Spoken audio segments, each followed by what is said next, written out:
legendary across the world. It was the last great Mayan city, Chichen Itza. Located in the southeastern state of Yucatan in Mexico, this sprawling cosmopolitan city attracted thousands of men and women in its heyday, as much as Paris at the time. It has opportunities, it's exciting. This was the place to be. The sublime pyramid of El Castillo radiated. When you would emerge from that building, you were looking out over this enormous plaza, 20,000, 30,000 people. Whoever was the person wielding that position would have been godlike themselves. A pyramid that hides a strange secret at its core. A temple that's forbidden to the public. The leader stood in this very spot to receive energies from the celestial world and the underworld. To the Mayas, this spot is therefore the most sacred place in all of Chichen Itza. And a giant cave upon which it may have been built. If that is true, it's going to be the foundational trait of all this city. They must have done everything from that cenote, and the archaeological elements there must contain valuable information to understand the city. This city-state was brutally ruled by a powerful military guild that never thought twice about spilling blood. Literally, you could stand here and count the number of human sacrifices. Probably in this case, there would have been hundreds, if not 1,000 or more skulls here. From human sacrifices to ingenious architecture, experts are about to take you deep within this incredible city-state, which marked both the zenith and the downfall of one of history's greatest civilizations.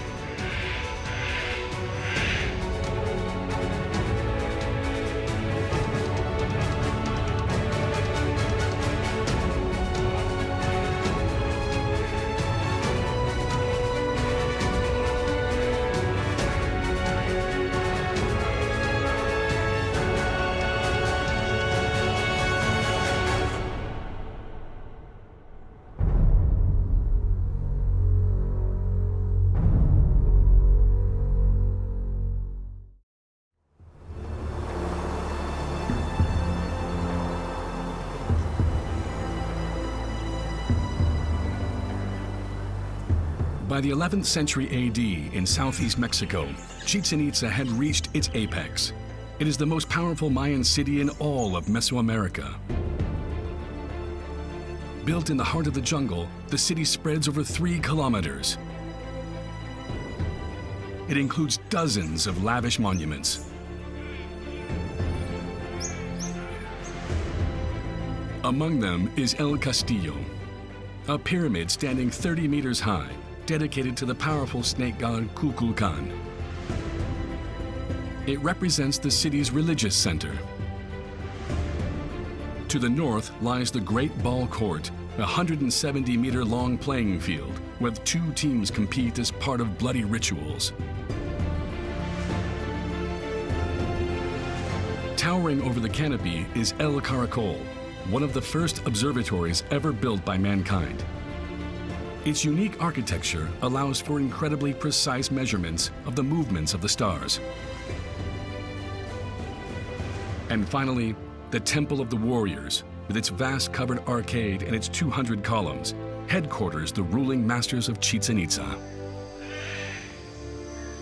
It is a cosmopolitan city of nearly 50,000 inhabitants, as much as Paris at the time. A truly unique city that hides a world of mysteries within its heart.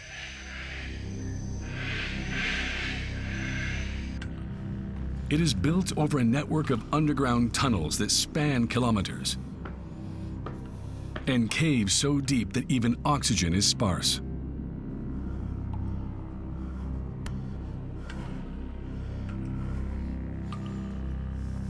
We are in the heart of Earth. We are in the underworld. We are on the dark side of the universe. And yeah, this represented fertility, you know. The modern Maya from Chiapas said that the stalactites, and sometimes are dropping, are the breasts of the earth. They said that the stalagmites that grow on the floor are the phallus. And when they get together and form a column, the earth is copulating to make life happen. So here we are on the sanctum sanctorum of Maya religion and ritual and beliefs. If Chichen Itza was built on top of caves, it's because they were essential to the Mayas. In their eyes, they represented the world of the dead, while also being the source of life. They were the stage for their bloody ceremonies and human sacrifices, when a priest would use an obsidian blade to carve out his victim's heart to satisfy the gods and assure the city would prosper. We have probably the earliest date in Chichen Itza from this cave. It's a piece of charcoal taken on the mud of one of the walls that the Maya built to seal the cave. So probably a lot of the development of Chichen started on this very cave.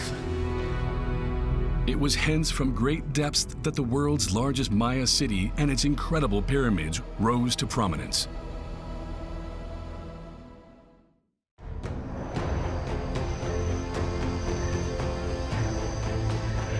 The year was 500 AD. In the heart of the Yucatan jungle, on wild virgin territory, men built the first huts and christened their new village Chichen Itza.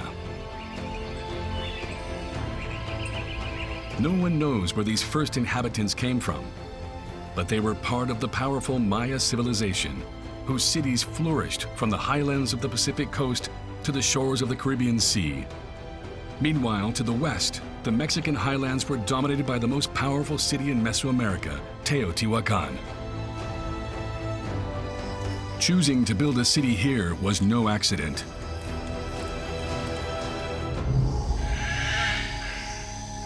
This vegetal desert, the porous surface of which allows no lake or river to form, is actually home to an abundant source of fresh water. The Cenote Sagrado. This enormous natural reservoir is 60 meters wide and 40 meters deep, formed by limestone that eroded with rainwater. A water source seen by the Mayas as a gift from the gods.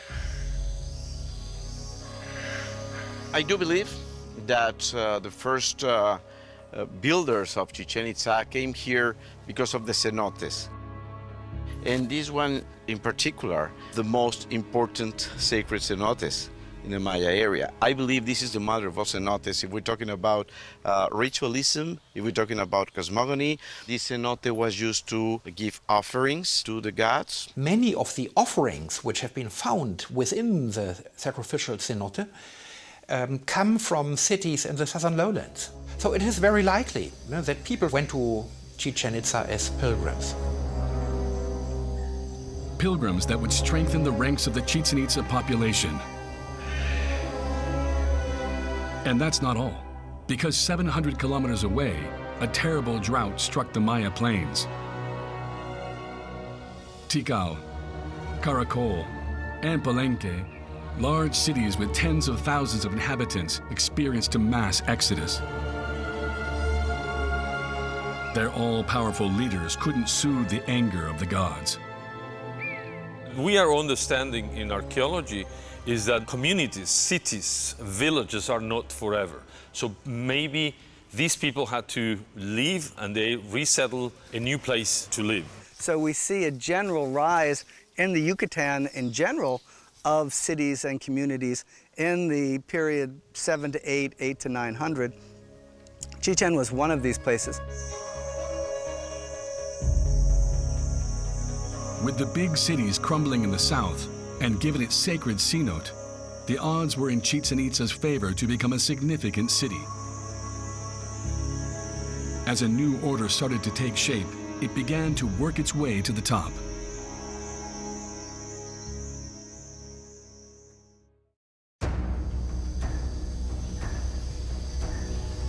Back in the 8th century AD, Chichen Itza only comprised a few basic structures made of adobe and wood. Competition was ferocious. Uxmal, 130 kilometers to the west, was leading the way. The city had undertaken an ambitious architectural plan. Temples, palaces, and pyramids were built to ensure its local supremacy. In the battle to be the best, Chichen Itza had no choice. It had to start building. Monumental architecture is something that human beings do. It reinforces religious ideology. It reinforces our identity as a people. Who are we? But also, it shows power to build these things, the energy to do it, the economic power to do it, and also the power of the state to create these kinds of structures. Buildings that, unlike the people's humble dwellings, were made to last because the people of Chichen Itza had a highly desirable resource: limestone. A large deposit was found right outside the city. It looks like they were carving this stone, which it was going to be probably a serpent head. Can you see the shape of the serpent here? You can see the mouth, the eye still visible somewhere. But it looks like when they were walking it, it breaks. So they leave it. They leave the work unfinished. The hard work was not to extract it. The hard work was to carry it all the way to the site. You imagine how many people they needed and a special technique. Maybe they push this stone through rolls of wood, logs, so it could be manageable. But it's amazing to believe the big city of Chichen Itza is built with big pieces of stone like this one. Without the help of pack animals and using the sole strength of their arms, the Mayas crossed the jungle carrying the heavy stones for hundreds of meters. That's how the first pyramid was built, El Osario. At 12 meters high, it was built atop a 25-meter deep cave, which is connected to the temple by a staircase. It's a symbolic doorway to the underworld. Further south, Las Monjas, a 50-meter-long complex, was the heart of the city.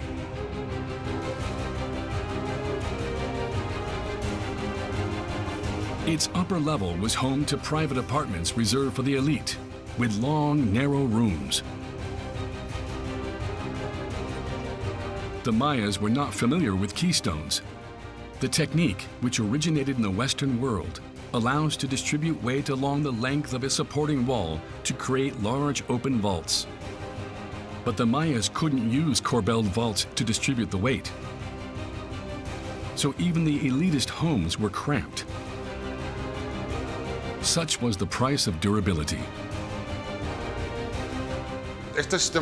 This construction system is extremely durable. It's over 1,000 years old.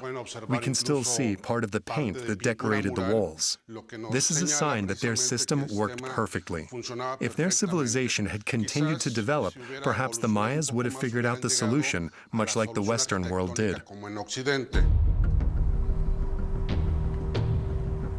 Below, buildings with impressive puuk-style sculpted facades, characteristic of the region, may well have housed the city's most powerful members. Over the doorway, this feathery, kind of solary ring that's surrounding this individual, who's probably a high-ranking elite lord, if not one of the kings of Chichen. So here the Lord sits above in his throne or in this feathery space that's symbolizing an entrance into the underworld or a sacred mountain.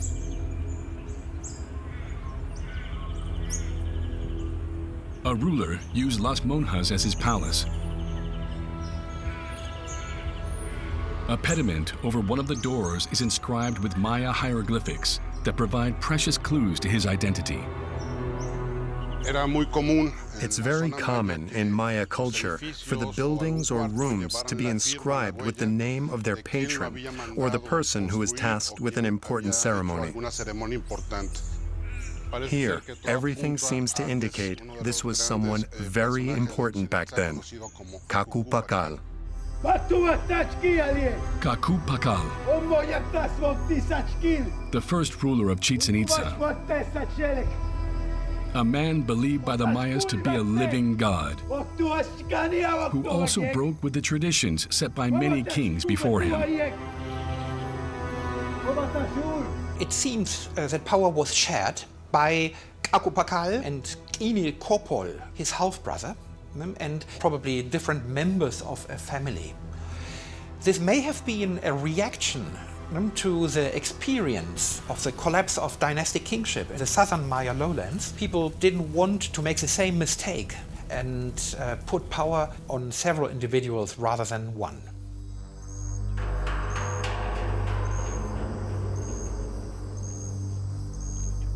Like their ancestors for thousands of years before them, Kakupakal and his family drew their power from the stars. By day as by night, they studied the skies, closely following the movements of the moon and the sun. Determining their cycles was an attempt to interpret a divine message. The movements of the stars is very regular, and so their worship of time is coming from this. They had a Venus calendar, which was a very complex elliptical orbit that was better than ours. And you have priests up there, making notes, seeing things for hundreds and hundreds of years. They're getting a real idea about these stars, which are also, deities. So you get to know more and more and more. Now, that's not science. This is prophecy. The movements of the stars will tell you a lot about the future. The Mayas believed their priests read messages from the gods in the stars. To establish their power, the Chichen Itza elite had a brilliant idea. They built a spectacular edifice dedicated to the heavenly vault, El Caracol, one of the first observatories ever built by mankind. Erected over a large platform, this 18-meter wide and 28-meter high tower overlooks the treetops. Inside are openings that look out in every direction. These openings allowed them to observe the sunlight, the moonlight, and specific planetary constellations on the horizon at night, at sunset, and at dawn. For example, from this doorway, the sun traces a line between this opening and the opposing opening on the other side. That's how you know it's the winter solstice on December 21st. Heavily damaged, only 3 of the original openings remain intact today.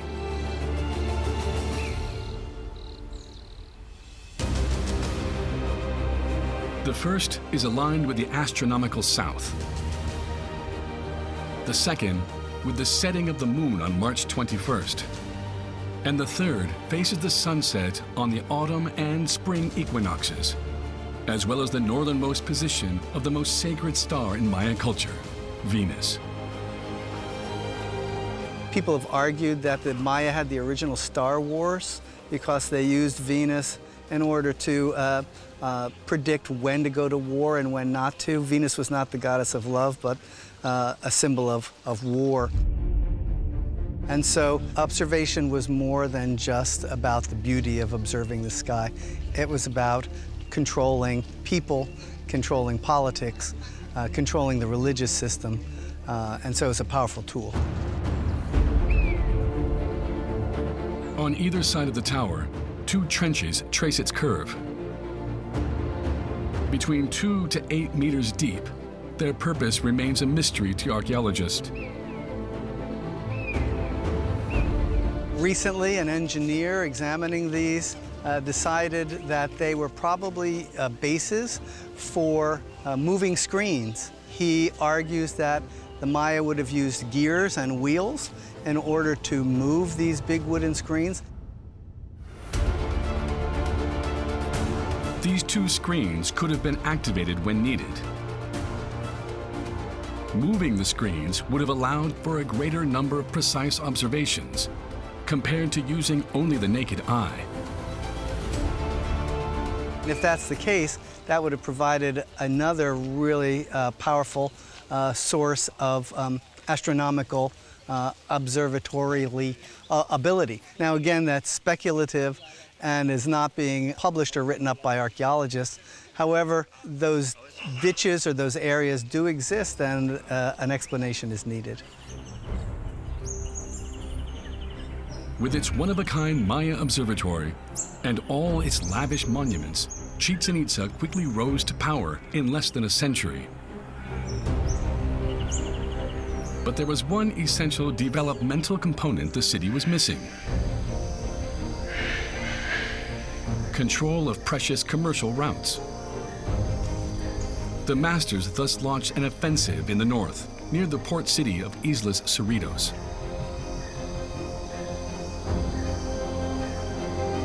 Chichen was investing not only here, but across a larger landscape in order to develop and control trade. It couldn't have done what it did without access to the coast. I think they were eliminating competition.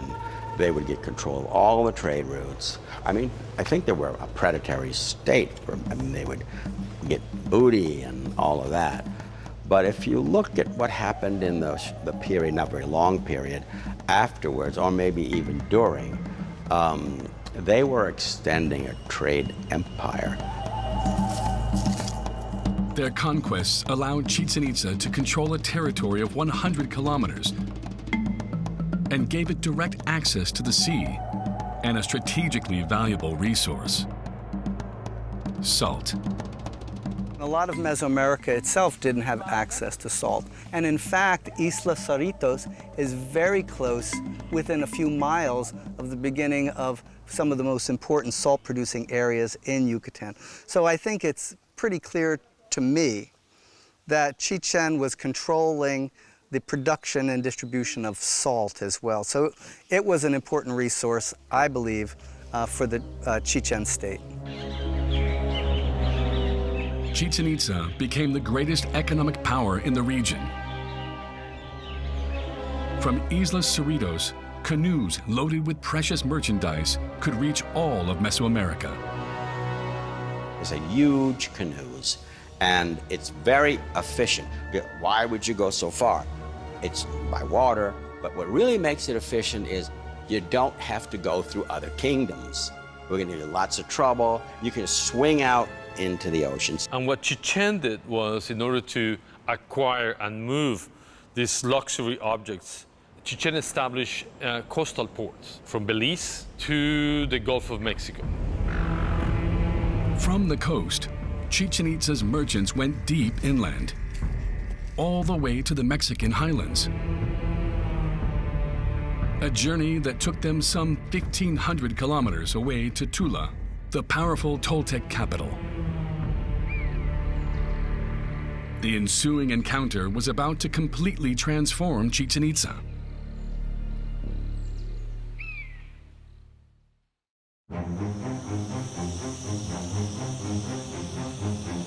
By the end of the 9th century, Chichen Itza's influence had grown so much that thousands of people migrated to the powerful city from all four corners of Mesoamerica. It has opportunities, it's attractive to people, it's exciting, politically, ideologically, from a consumer perspective in terms of goods and services, the city security, this was the place to be. And I think that in-migration was part of the process of the growth of the city. To welcome these new arrivals, Chichen Itza needed to expand again. The old city began to put up scaffolding. There's a time period where you start seeing the influx of international ideas. People start changing their houses. People start building additions to their buildings and reconfiguring things. Above all, the city's center moved north, where vast swaths of forest were cleared to make place for new buildings. When that happened, they didn't bring the stela.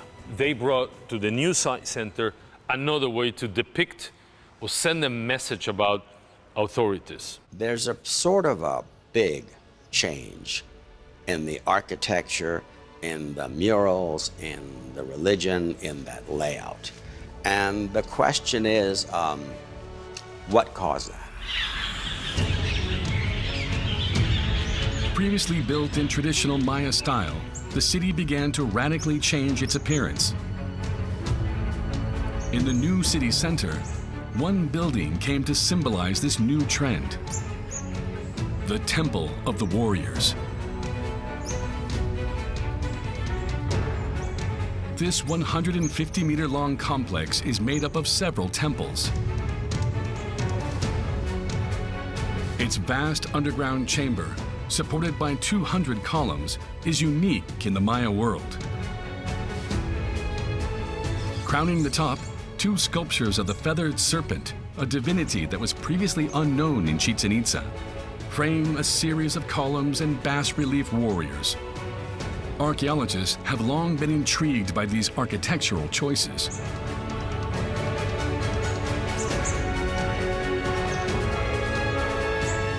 The structure of the platform, the central stairway, the use of columns in front, this open space, the Venus figures, the feathered serpents, all of that is similar to what we see at Tula. Tula's Pyramid B, in the former Toltec capital, inspired the design of Chichen Itza's Temple of the Warriors.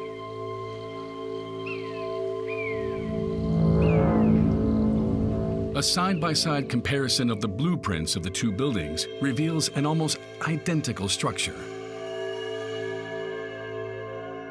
But what led to these changes? Why would the rising star of the Maya era adopt these previously foreign building codes? For a long time, people have thought that Chichen Itza was conquered by troops from Tula. I wouldn't say that it's not impossible, but whether this is evidence for a direct overtaking of Chichen Itza, or whether there was more like a common style, is something which is still under heavy debate.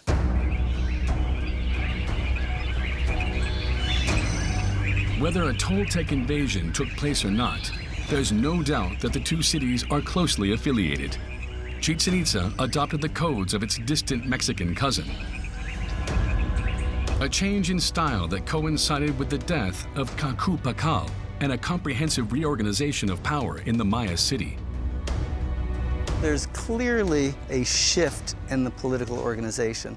This divine king is no longer celebrated. What we see is the celebration of warriors.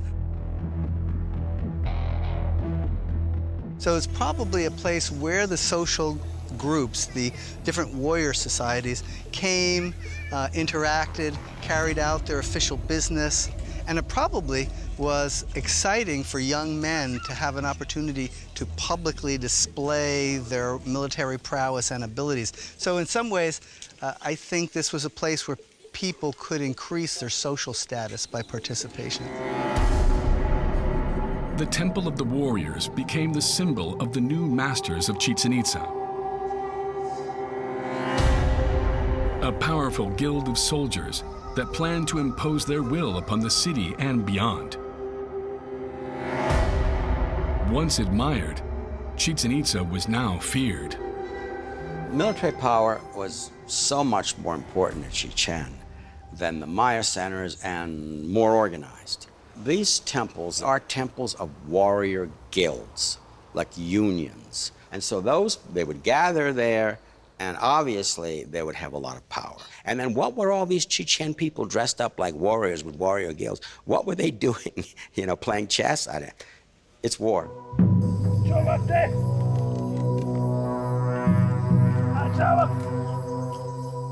What they were doing was, in essence, building a military order in order to carry out the socio-political agenda of the state. And part of that agenda was warring against local communities, terrorizing local communities, bringing in tribute from other towns and communities around, expanding the power. The powerful Chichen Itza army bended the neighboring cities to its will. Ekbalam and Uxmal were vanquished. The few survivors were bluntly herded to the city. Thrown into confinement cells, they waited to be sacrificed. Not far away was another prominently located and highly visible building, the Zompantli, which was adorned with thousands of carved skulls. There are sticks going through the skulls so that they would have actually been, if you had seen them, they're depicting skulls one on top of the other. So this is actually a basal platform, or a platform that would have supported a large wooden rack. And the wooden rack would have been filled with human skulls. The prisoners didn't have long to wait. One after another, they were offered to the gods. They were beheaded swiftly and without ceremony. On these buildings, there are individuals that are walking with trophy heads. So you can see warriors actually holding the heads, probably the heads that would have been displayed on here. There are also depictions of eagles and jaguars holding human hearts, which suggests that part of the ritual involved with this would have entailed removing the heart from these victims. So this is a giant operation for human sacrifice. So whoever would have come here, both the citizens, visitors, whomever, would have been able to see here a visible image of the power of the state. Literally, you could stand here and count the number of human sacrifices. Probably in this case, there would have been hundreds, if not 1,000 or more skulls here. A macabre spectacle meant to remind all of the fate that awaited Chichen Itza's enemies, and which once again had Mexican origins. They don't have Zompantlis everywhere. They're quite rare in the Maya lowlands. A Zompantli is a symbol of sophistication. It distinguishes Chichen from other Maya cities because Chichen represents the pinnacle of this kind of international culture, internationalization that's going on here. But a reign of terror was not enough. In this cosmopolitan city, where cultures and languages mix together, everyone has to be on board. To that end, what better than a new place of worship? Dominating the main square, a pyramid 30 meters high and 55 meters wide became the new religious center of Chichen Itza. El Castillo, a building at the service of power. You can imagine this is a theater. This pyramid doesn't sit like back somewhere hidden. Everyone always thinks of this stairway because when you would emerge from that building, you were looking out over this enormous plaza. 10,000, 20,000, 30,000 people waiting for you to go in and to come out. Imagine dressed up as an ancient Maya of Chichen, rising up those stairs on those days. The heavens, the universe is interacting with you and with this person. That's really powerful. That whoever was the person wielding that position of authority on the landscape would have been close to the gods, if not godlike themselves. Here, thousands of faithful followers worshiped the new god of the city, Kukulkán, the feathered serpent.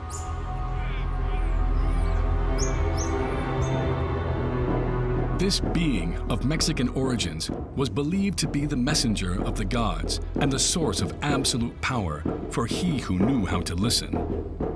Of all Mesoamerican deities, Kukulkán is by far the most enigmatic.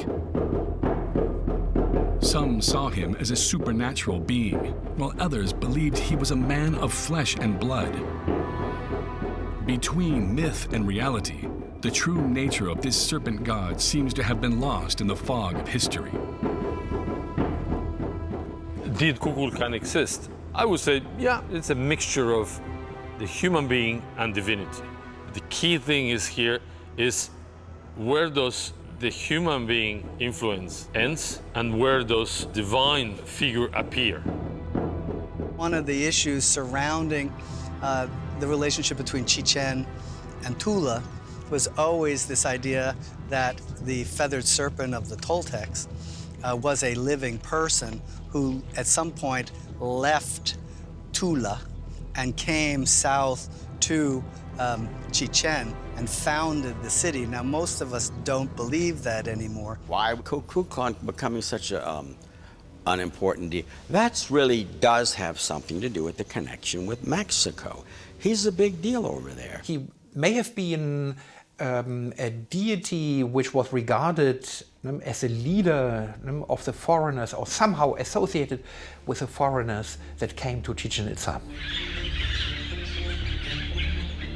By dedicating El Castillo to Kukulkán, Chichen Itza's elite formed a powerful bond between the Mayas and the communities of central Mexico and ushered in an era of social peace.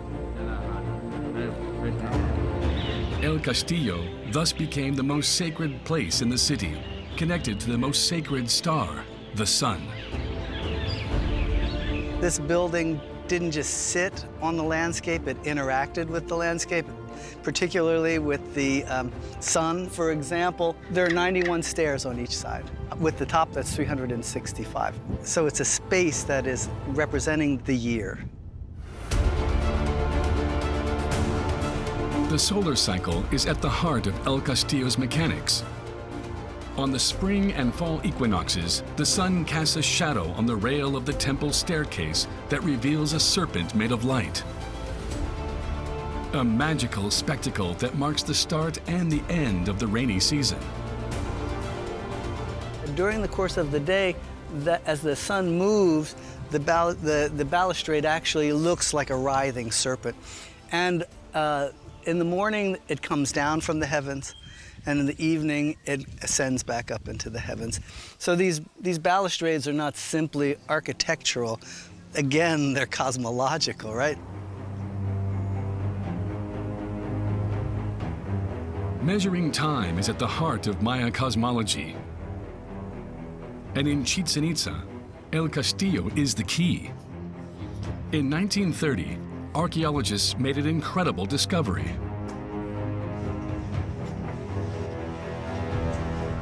By digging this tunnel through the side of the temple, they discovered a second pyramid.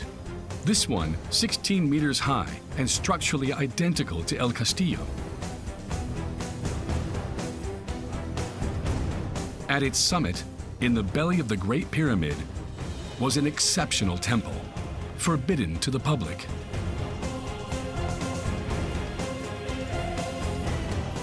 We learned that its construction was tied to the way their calendar worked. Every 52 years, the Mayas added a layer to the structure.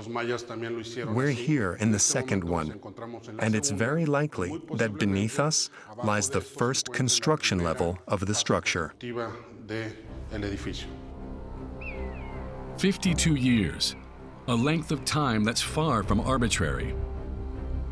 Because the Mayas actually used two calendars. The Hab, which is comprised of 365 days, symbolizing the solar cycle, and the Tzolk'in, a ritual calendar of 260 days divided into 13 months of 20 days each. 3 wheels of time that synchronize exactly every 52 years. By building their pyramids like Russian dolls, the Mayas prevented pillaging of the pyramid preceding El Castillo. a temple that hides one of the greatest treasures of Mesoamerica, the red jaguar throne. The jaguar is the symbol of the underworld. The leader stood in this very spot to receive energies from above and below, from both the celestial world and the underworld. To the Mayas, this spot represents the most sacred place in all of Chichen Itza, a place where only the leader of the city was allowed to enter.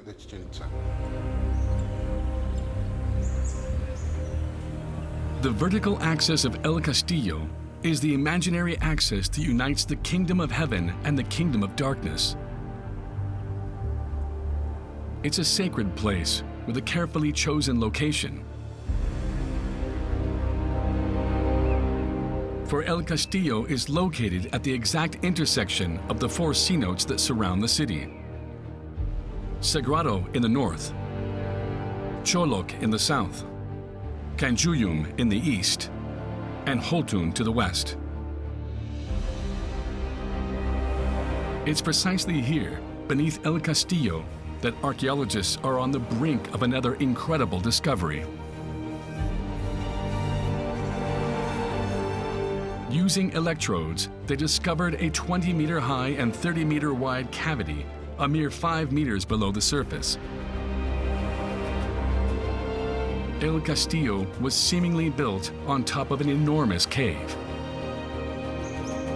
Even though there's a gap, even though there is a void, the Maya knew that the karst, the soil, could be thicker in some areas. It might be the case here. I believe, my assumption is, there must be at the very least 5 meters of bedrock. If you think about it, most of these buildings are built over gaps, over caverns, and then they knew they could build this one here.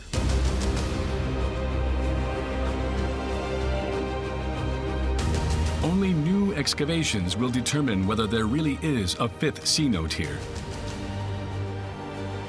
A discovery that could provide precious new clues about the origins of the city. If that is true, which I believe it is, it's going to be the foundational trait of all this city. They must have done everything from that cenote, and the offering, the elements, the archaeological elements there must contain valuable information to understand the city.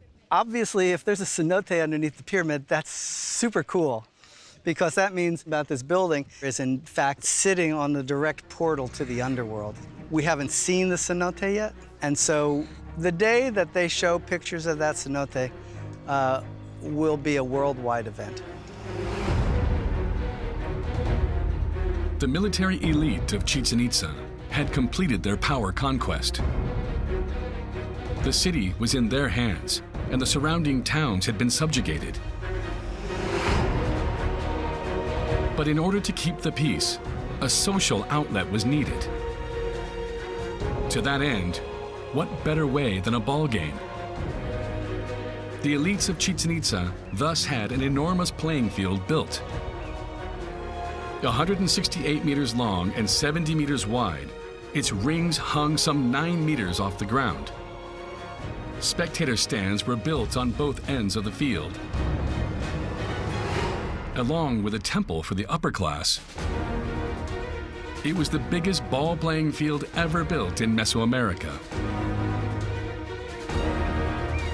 The idea of building a ball court like this is saying we're the most powerful city-state in Yucatan, and there's no one who could compete with us on the playing field or building a playing field like this. This is an important political statement.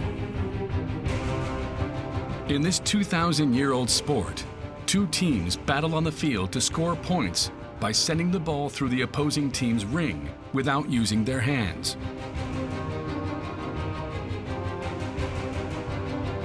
Sports are a way for society to interact with each other without going to war. They can compete on the playing field, and I think that they were doing that here.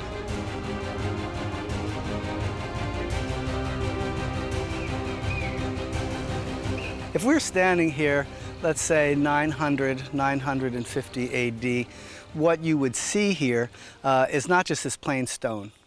All of this stone would be covered in stucco. It would be brightly painted, red, green, blue, yellow, so that it would have looked fantastic. And you would have probably had audience members sitting atop this area here, important personages at the ends of the ball court, feasting and calling out to the ball players. This would have been a massive celebration. For an event like this would be like the Super Bowl. A game that players were hand-picked to play. But unlike American football, the game ended very differently. At the end of it, the losing players were sacrificed. If we were in medieval Europe, like jousting matches, these were the elites that jousted. The masses might watch, but the people on the playing field were the upper class. So they're not just sacrificing a poor peasant, they're sacrificing a lord. I'm sure there were people who did not agree, but I think what was expected of you was to agree. It's an honor to be sacrificed, and in fact, it's essential for you to be sacrificed because the idea of rebirth and death, of fertility and growth, all of these things are connected to the sacrifice. So the ball court and the ball game are kind of like a machine designed to make the world go. Although the city's inhabitants thoroughly enjoyed the show, the gods seemed indifferent to the bloodshed. Because beneath the city, the water reserves were dangerously dropping. After just 3 centuries of existence, the city began to run low on resources. The priests increased the number of ceremonies, invoking Tlaloc, the god of the rain, and made offerings in vain. It looks like all this happened in a time of drought. There was problems up there. There was no rain. So one hypothesis is we are desperate for water. And by the end of the 11th century, peasants could not harvest. So maybe peasants were able to survive, but they were unable to pay for the taxes. And the first ones affected by this were probably the elite.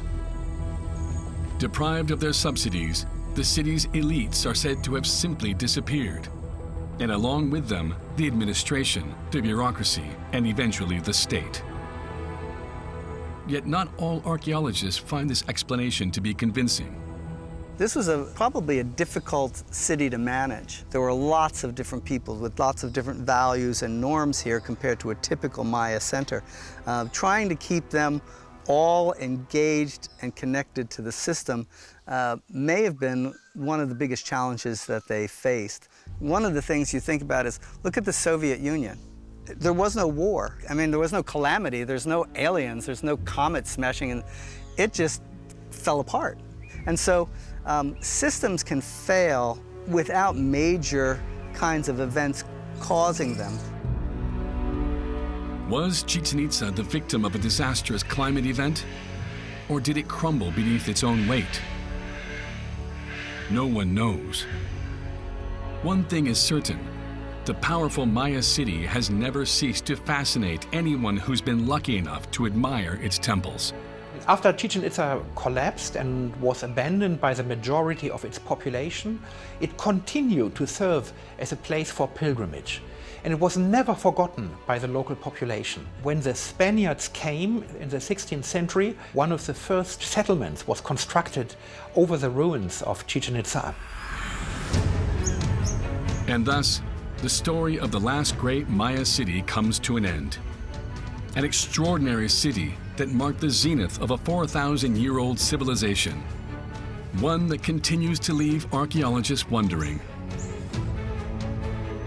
Who knows what secrets the ancient Mayas buried in the city's depths?